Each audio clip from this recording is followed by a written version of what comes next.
Saludos amigos y amigas, ¿qué tal? ¿Cómo están todos ustedes? Nosotros nos encontramos muy bien y con muchas ganas de dialogar con todos ustedes a través del maravilloso mundo que nos permite la radio y de esta cosa también maravillosa que se llama las ondas hercianas y que usted puede recibir en su radio, de su carro, de su casa, esta conversación que nosotros vamos a tener el día de hoy. Y resulta que los días miércoles tenemos la posibilidad de entablar diálogos sobre temas que están sobre el tapete, que están sobre el debate y que a veces, muchas veces nosotros miramos, caramba, de ese tema no había conversado, no me esperaba que eso significara o representara todo esto que vamos a conversar el día de hoy.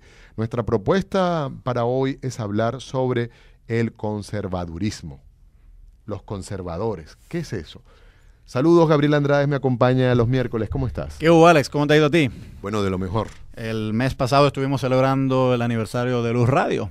Así es. Y bueno, te felicito a ti como director y es bueno que la audiencia sepa que yo a ti te conozco desde ese momento. Desde ese momento, y claro, te felicito a ti también por copartícipe de los contenidos de la radio. Claro. Tú sabes, Alex, que en esta época del siglo XXI es muy valorado el cambio.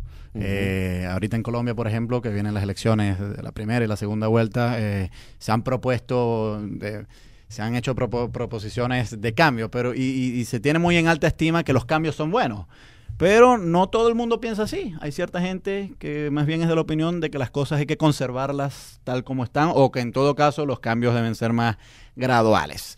Más o menos, supongo yo que esa es la idea que se aglutina bajo el nombre conservadurismo. Y hoy nos acompaña el profesor Luis Vivanco, profesor de la Facultad de Humanidades y Educación de la Escuela de Filosofía. Y además te digo, también fue mi profesor de filosofía árabe y judía. Bienvenido, profesor. Gracias, muchas gracias. Agradezco el honor de estar nuevamente aquí con ustedes. Y, bueno. Efectivamente, ya nos acompañó una vez para hablar sobre el mundo musulmán. De regreso al conservadurismo. ¿Qué es el conservadurismo, profesor? Bueno, tratando de empezar las cosas por el principio, ¿no? Eso viene del verbo conservar, y es una cosa como muy vaga, muy ambigua. ¿Que conservar qué, no? Se ha dicho que el conservadurismo trata de mantener las estructuras, como tú has dicho, existentes en una sociedad, las estructuras de gobierno existentes, vigentes y gobernantes, o sea, en actividad. Pero el término conservador lo maneja la gente de muchas formas distintas. Y me he encontrado en internet, por ejemplo, que puse a buscar información hace un tiempo, cómo era hasta divertido ver que, por ejemplo, unas personas se quejaban de un entrenador de un equipo de fútbol que era muy conservador, ¿no? Y jugaba a la defensiva, me imagino, ¿no? Sí, que no puso a fulano en la defensa, sino que puso a otro por su maldito conservadurismo. Luego, por ejemplo, en contabilidad se dice que es un concepto, el conservadurismo, que fundamentalmente busca presentar las cifras menos sombrías posibles en los estados financieros. Fíjense ustedes, ¿no? Y se dice una persona cuando es conservadora que es moderada, mesurada. Pero hay algo de eso. O sea, la idea general, estamos hablando es de política ya propiamente. Exacto, pero la idea con que nació eso fue de una moderación. Claro, habría que empezar, no sé si quieres que empiece con lo que era la derecha y sí, claro, por favor. Cuando empieza la asamblea en agosto de 1789, porque el 14 de julio fue la toma de la Bastilla, pero en agosto es que se instala la Asamblea Constituyente francesa, había un presidente de la Asamblea, ¿no? No me acuerdo ahorita quién era, no sé si el conde de Mirabeau, pero el presidente estaba en el espacio que hicieron eso, el presidente estaba en el centro, ahí como presidiendo todo, y a la derecha de él estaba un grupo de gente en que estaban alto clero, algunos de la nobleza, mucha gente empresarios y los que llamaban los girondinos. Y a la izquierda estaban un montón de revoltosos que eran los jacobinos, ¿no? Que era como la gente de izquierda en realidad, que decían abolir todas las instituciones, abolir todos los privilegios, y estos decían, vamos a ir por partes, vamos a negociar, vamos a transar. Algunas cosas hay que abolirlas, otras no. Estaban de acuerdo en abolir privilegios, aunque muchos eran nobles, y hay que decirlo, muchos nobles renunciaron a sus privilegios, ¿no? A muchos nobles de izquierda. De derecha, vamos a decir, que renunciaron a sus castillos, a todo eso, porque fue la muerte del feudalismo.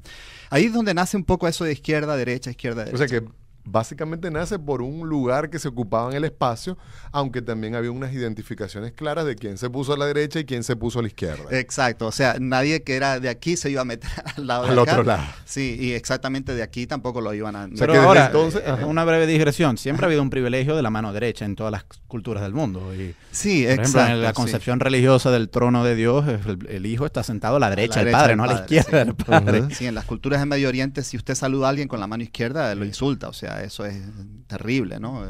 La mano derecha es la mano elegida, pues, ¿no? La mano correcta. Yo no sé si eso viene de una cuestión biológica, porque parece que, según dicen los anatomistas, somos ambidestros, o la mayoría de la gente es ambidiestra. Pero bueno, el caso es que el término conservador viene naciendo ya en 1819 con Chateaubriand, que era un hombre muy conservador, pero él califica de conservadores a otros que querían mantener esos viejos privilegios, algunas prebendas, algunas cuestiones de lo que llaman el ancien régime, el viejo régimen monárquico, y que ya no podían caber en una Europa post-napoleónica, que es la que habla Chateaubriand. Muy bien, ahora, pero ¿cuáles son algunas de las propuestas? Porque además de Sí. conservar los estatutos, bueno, algunas cosas habrá que transformar en la sociedad, ¿no? ¿Cómo? Sí, habían propuestas originales y habían, bueno, eso ha ido cambiando.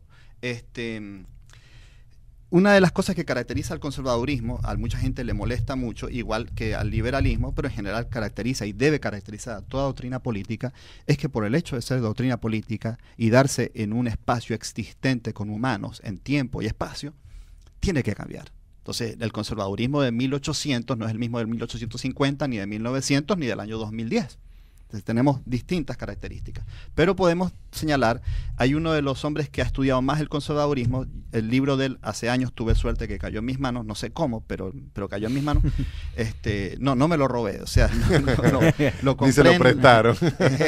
The Conservative Mind de Russell Kirk es uno de los mejores estudiosos del conservadurismo. Y porque lo estudia además en literatura, en arte, en derecho, en filosofía, etcétera. Es decir, y esto es importante como comentarlo en este momento, que el conservadurismo viene a desarrollarse en todas las áreas, no solo en el ámbito de la política y la organización de la sociedad. Sí, sí, y ahí están unas de las cuestiones de cómo se desliza el concepto. Por ejemplo, en arte, los que eran para una generación innovadores o radicales son conservadores para la generación que viene, como Jean-Dominique Ingres, que para los que eran neoclásicos era un hombre con concepciones nuevas, pero para después los impresionistas va a ser un hombre de las viejas ideas. Ahora, Bueno, de regreso al sí. tema político. Ajá, sí. Aquí iba a decir... Sí, adelante. Sí. Las 6 cosas que más o menos caracterizan, más o menos digo básicamente al conservadurismo según Kirk son estas, ¿no? Y yo le he hecho variantes, o sea, hay cosas que ya no estoy de acuerdo, creo que han cambiado. La primera es que hay una intención divina que gobierna la sociedad y también la conciencia. Es decir, el conservadurismo se caracterizaba por siempre sostener lo que llamaban ellos los derechos de Dios sobre la sociedad. Uh-huh.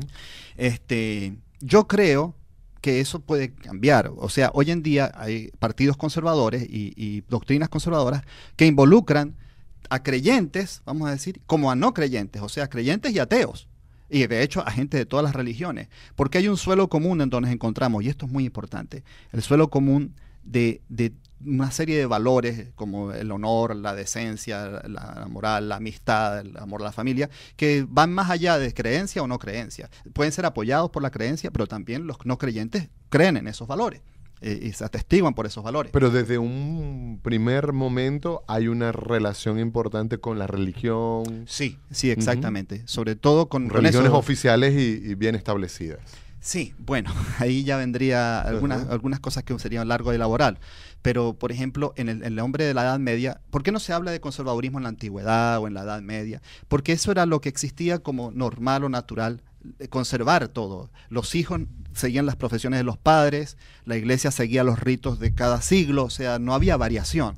Se trataba más bien que todo fuera igual, que todo se mantuviera igual. Es a partir de la ruptura con la Edad Media que surgen nuevos modos de cristianismo, nuevas iglesias, se reduce la formalidad y empiezan a hacer esa idea de la libertad y del liberalismo.